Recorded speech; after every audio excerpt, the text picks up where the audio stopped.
నేను ఇంకా political movies చేయను. ఎందుకు చేయని చెప్పానంటే నాకు ఆ సెన్సార్ డీలేస్ అంతా చిరాకేసింది. అది ఇది అన్ని చెప్పి నా మొత్తం టైము 1 year వేస్ట్ అయిపోయింది దాంట్లో. దాని మూలాన ఆ విధంగా నా డెసిషన్ తీసుకున్నాను. అది నేను చెప్పింది. సో మీడియా గురించి మాట్లాడారు కదా, సెన్సార్ సినిమాలకు ఉన్నట్లే మీడియాకు కూడా ఉండాలి అని చెప్పి.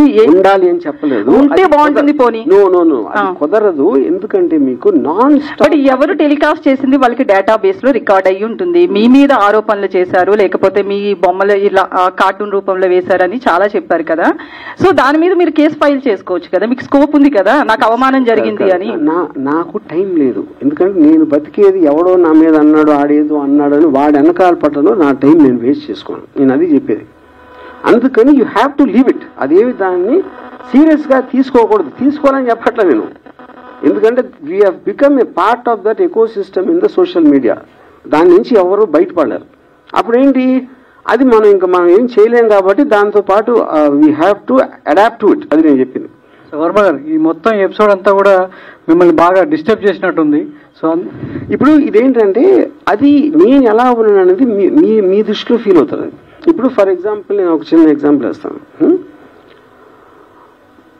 నాగార్జున ఒక చెట్టు దగ్గర అన్నపూర్ణ స్టేజ్లో ఒక చెట్టు ఉంది. చాలాసార్లు అక్కడ కూర్చున్నాడు.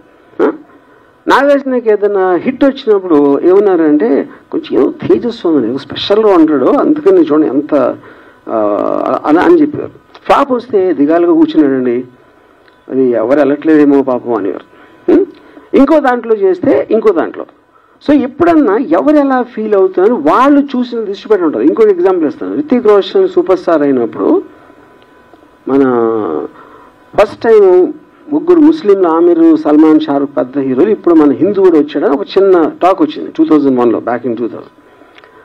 అప్పుడు రితిక్ రోషన్ ఫిల్మ్ఫేర్కి డాన్స్ చేస్తూ ఉంటే షారుఖ్ వచ్చాడు గెస్ట్గా.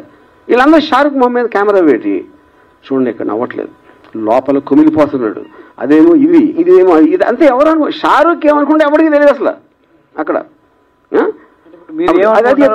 అప్పుడు ఏంటంటే నేను ఎలా ఉన్నాను అనుకుంటే మీకు ఆనందం అనిపిస్తుందో అది మీరు అనుకోండి. అది ఈజీ కదా. వర్మ గారు, అంటే మీరు ఎలా ఉన్నారో మేమేమనుకుంటున్నాం అనేది పక్కన పెడితే, సో ఫస్ట్ టైం అరెస్ట్కి సంబంధించి వర్మ భయపడ్డాడు, అంటే పారిపోలేదనేది మీరు స్టేట్మెంట్ ఇచ్చారు. భయపడ్డారు, అందుకే యాంటిసిపేట్ వేలేసాడు.